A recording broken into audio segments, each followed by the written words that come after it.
কেন্দ্রের বিজেপি সরকারে শ্রম কোডকে শ্রমিক বিরোধী শ্রম কোড আখ্যা দিয়ে মালদায় পথে নামলেন সিটু অনুমোদিত West Bengal medical sales and representatives union. সংগঠনভুক্ত সদস্যরা শ্রম কোডের বিরুদ্ধে আন্দোলন করলেন মালদা শহরের বুকে। শ্রম কোডের প্রতীকী প্রতিলিপি পুড়িয়ে বিক্ষোভ প্রদর্শন করলেন শ্রমিক বিরোধী শ্রম কোড বাতিলের দাবিতে।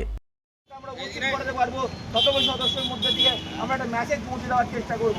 আগামী দিনে বিভিন্ন কর্মসূচি আসবে। আমরা একটা কথা শুধু বলে রাখি, যে বিষয়টা এই লড়াইটা আপনার আমার লড়াই, আপনার আমার জীবিকা অর্জনের লড়াই। জিন্দাবাদ জিন্দাবাদ সিআইটিউ জিন্দাবাদ জিন্দাবাদ জিন্দাবাদ এফএমআরআই জিন্দাবাদ জিন্দাবাদ জিন্দাবাদ জিন্দাবাদ জিন্দাবাদ মানবো না, মানছি না, মানবো না। নতুন করে আবার এসপি অ্যাক্ট চালু করো, চালু করো, চালু করো। ইনকলাব ইনকলাব ইনকলাব জিন্দাবাদ জিন্দাবাদ নয়া শ্রম কোড মানছি না, মানবো না। মানছি না, মানবো না।